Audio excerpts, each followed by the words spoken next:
Hello, you wonderful people, and welcome to another episode of Not Too Comic Book. This being a show where we talk about TV shows that are adaptations of comic books. For today's episode, I'm going to talk about the latest episode of She-Hulk. A lot of really interesting things went down in this episode, so let's break it down. Well, first and foremost, we're picking up in the events of the last episode that Jennifer has to constantly see commercials and billboards about Titania using her name. And we've never really got into why she did it, but I mean, I guess it's just kind of inferred it's her being a dick because it's right, she's kind of like this big time influencer, and every time you turn around, well, it's She-Hulk, She-Hulk, She-Hulk. This is her way to get back at her because it's right, you did kind of bust me up in the courtroom in the first episode. So I was I think it's just, just her being petty, and Jennifer's acting like it doesn't bother her because she never clicked with the name, but it's still this thing of it is a part of me. I might not have like the name, but it's still a thing of someone's kind of taking up my identity. This is part of me. I've embraced, at least more so than before. At the beginning, I kind of denied my Hulk stuff. I was I never had to be the Hulk,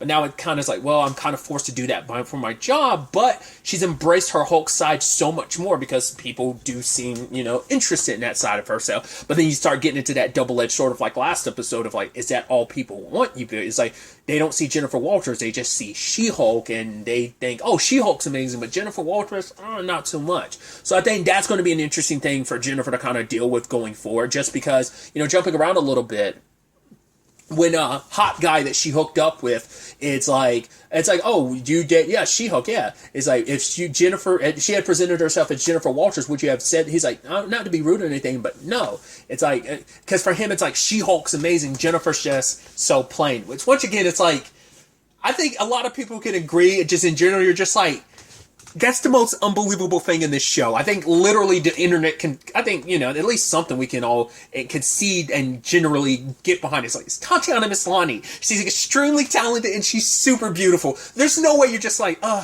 She-Hulk's great and fantastic. It's that's the most unbelievable thing. That's why it's just you can't believe that because it's Tatiana Maslany. There's no way. No one would ever believe that. Either way, tensions and all that aside. So, but, that's the crazy thing of having to, it's right, she got the copyright first.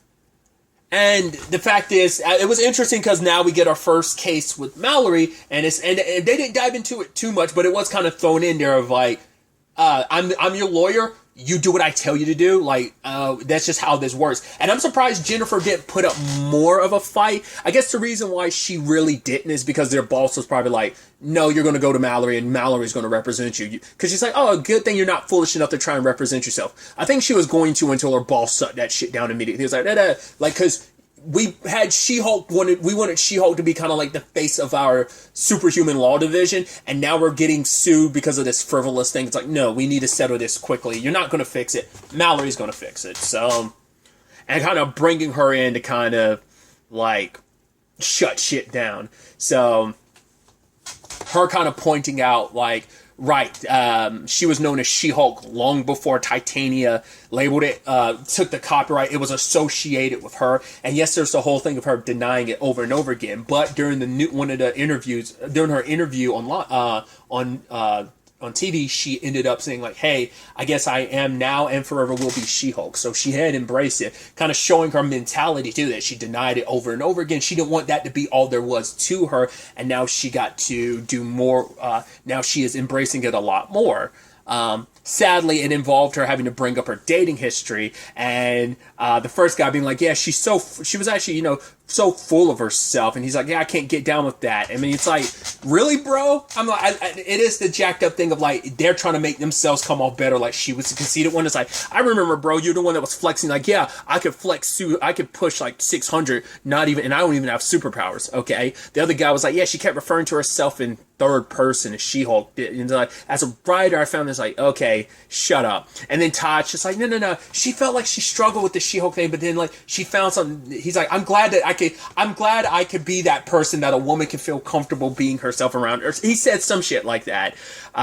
It turns out Todd seems to be one of the number one clients, and it's oh yeah, and it's yeah, Mallory, she's my number one lady lawyer, no touching. And he's right, sorry. I'm Because I didn't think about it in the episode. I thought it was like, oh, he's weird. But hearing other people talk about it a little bit, it's like, oh yeah, that guy came off super weird. So some people have wondered, could he be part of the wrecking crew? Like the people that jumped during the end of episode 3? Could he be one of the people that was masked up? Or is he just someone else entirely? Is he just someone that wants to try and take advantage of it? Once again, asking all those questions like, oh, can vibranium be? She's like, oh, you got vibranium? He's like, ah, like, so that might be how he immediately, well, not just because of publicity she's gotten.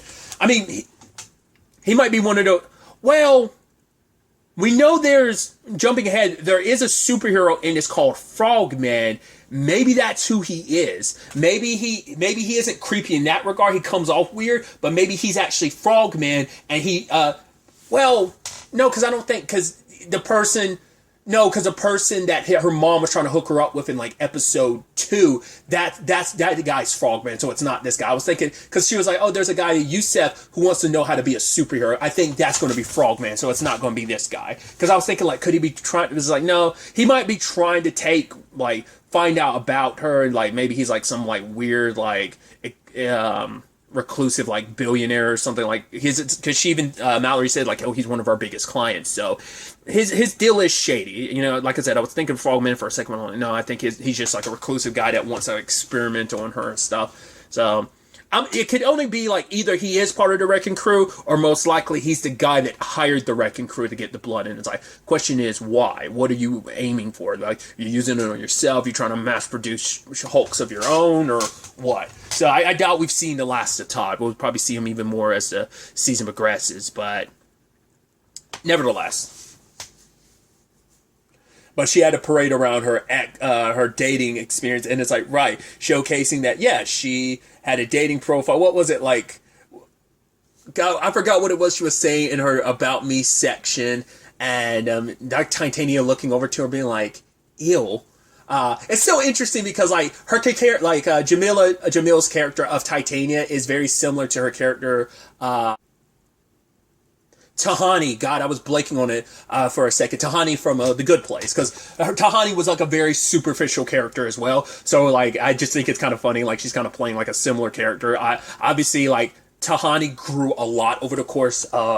She still had a lot of those issues, but she still grew so much over the course of that series. So to kind of get her playing kind of an even more superficial person, it's like, oh, I love that. It seems like that's going to be like Jennifer's probably the like arch nemesis. It's like, this is your first full-blown arch nemesis, and it's like, right, it's not always going to be like in a fisticuff type of battle. It's going to be like, oh, like, I'm going to outshine you, I'm going to do better than you. Because I think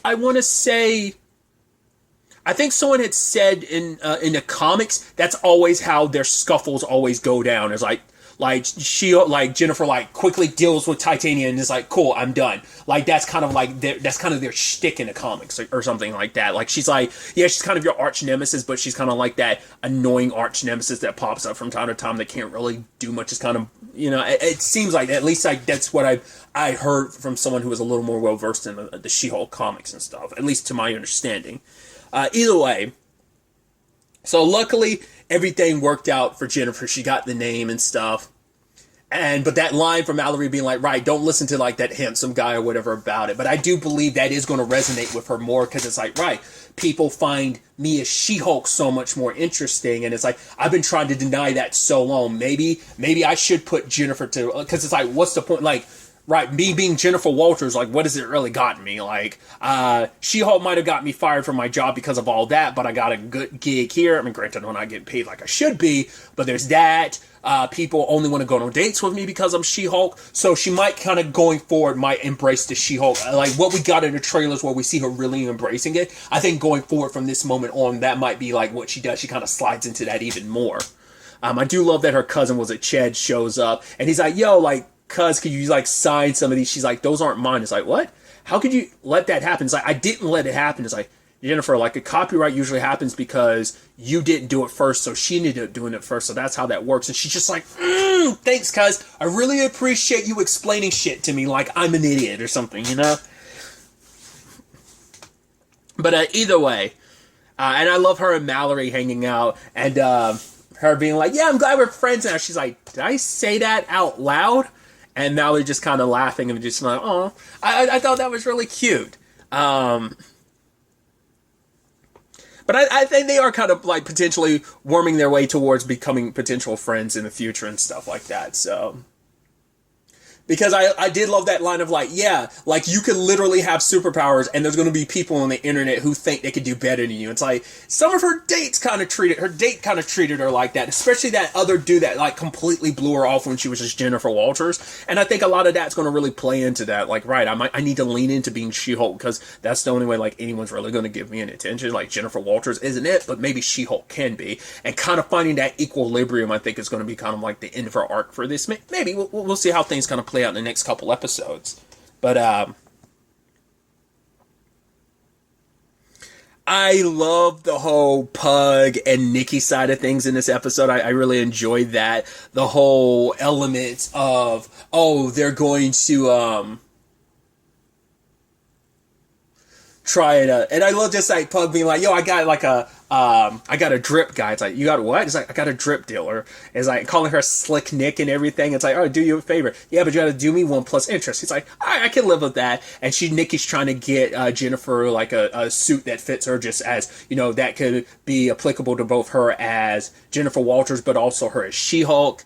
And it's just kind of like, okay, he's going to get like, was it the Iron Man 3s or something like that? And it's like, I'm going to get me 2 pairs. It's like, why you need 2 pairs? Like, well, 1 pair to rock and 1 pair to like keep, like collect. And it's like, so you collect shoes just to never wear them, just to keep them? It's like, yeah. She's like, I can respect that. And so them going to meet with the guy and Alonzo, he's like, yo, my boy Alonzo sent me. It's like, okay, Alonzo, you know, my boy. And it's like, oh, okay, dude, this is just a boba shop. And Nikki like says like, oh, like we're looking here for the suits. He's like, is that Chinese? I'm not Chinese. And she's like, oh my god, I feel so ashamed. But he's like, nah, I got the hookup here. It's like, okay, cool. And he has like off-brand like Avengers and Avengers. Oh, with an eye. Cool. And I love those are actually cute drawings and like the discolor, like the different color variations of them. I really like that. And like Pug being like, oh, can I get that? He gets a shield and Thor's hammer. You see him kind of in the background doing it. Which, speaking of Thor, I love that line from Mallory, when Jennifer was like, right, like the fact that She-Hulk's my name, like, did like Doctor Strange or Thor have to copyright their names? And Mallory's like, you use 2 terrible examples because those are 2 people who actually use their actual names. And it's like, yeah, good point. I was like, oh, that's super good because it's like, you do kind of forget that is Steven's actual legal name, Stephen Strange. And so was Thor. Like, Thor, like he has a much longer name than just Thor Odinson.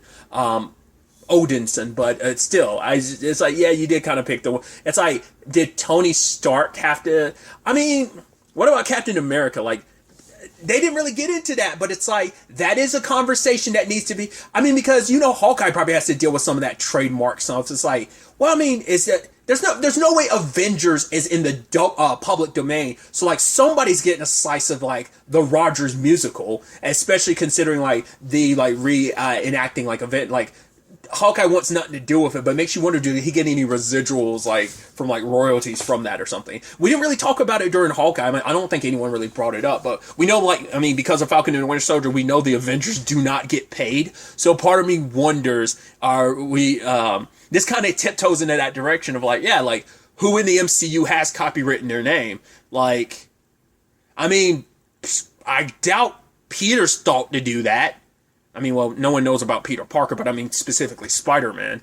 Not unless his aunt or, well, to be fair, because he was connected with Tony might have already like handled that for him. So like that might not be even an issue for him. So, what about Captain Marvel? Carol hasn't been on a planet long enough to copyright her name, but there's plenty of like merchandising and stuff with Captain Marvel. So like someone's got that trademark. So it's just interesting to think about, because now you start running through the Rolodex like, who really trademarked themselves? Like, it makes sense like Hulk would trademark himself, but also he was kind of known, so it's like you can't really do that. Like, I mean, he never had to legally, like, no one probably wanted to be fully associated with the brand of the Hulk, but Bruce probably like dealt with that like, and at some point in time. So it's just interesting. Like, probably like when they were first forming as the Avengers, maybe Nick Fury handled a lot of that.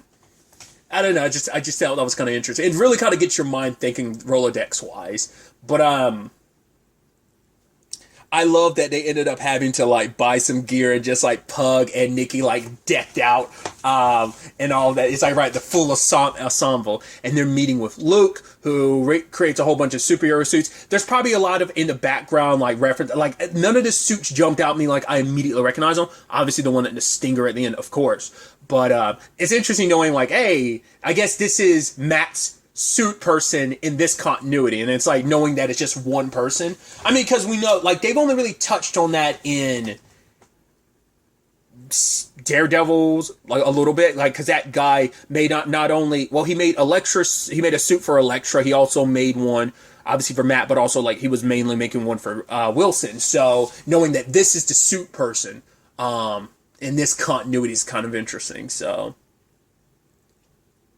we don't actually get to see any of the suits that she got because Luke ended up hooking her up. And I love that whole thing. Like, she's like, wait, what's her thing? Do you need something for weapons, fire resistance? She's like, oh no, I need a suit because I'm a lawyer. You're a lawyer. Yeah. And Luke kind of laughs her off and just like, okay, just go. And it's like, well, we need one for her being small, like her smaller self and as her human self, and then like her superhuman self. And I think Luke took on that challenge of like, okay, I'm going to take on this because it's such a challenge. It's like, yeah, the Hulk is her cousin. By blood? Yep, by blood. You know, so plus she's going to be a megastar one day. So it's like, all right, let's lean into it, which I think because of the trailer, we have seen some of that megastar status that she kind of gets when she really, really leans into the She-Hulk elements of it all. But I thought that was all pretty nice. I'm kind of bummed we didn't actually get to see them this episode, but I'm sure we'll see them soon enough.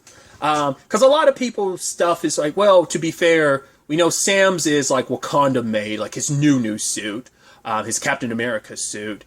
We know Peter's like new suit is handmade, just like his original one was. Obviously, Tony made the other ones, and he made his modified upgraded version in Far From Home on his own.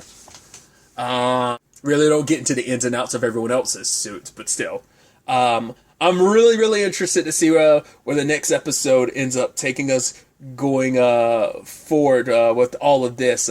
Maybe next episode would be our chance to really get to see, because of the Stinger, you kind of, and because I guess it's coming up soon enough, I guess the next episode would be the Daredevil episode. I have not looked at, there's like a mid-season trailer and stuff like that. I've avoided like seeing anything else of like She-Hulk. I don't want to know what was coming up fully, you know, so I'm excited to see where things kind of go from here.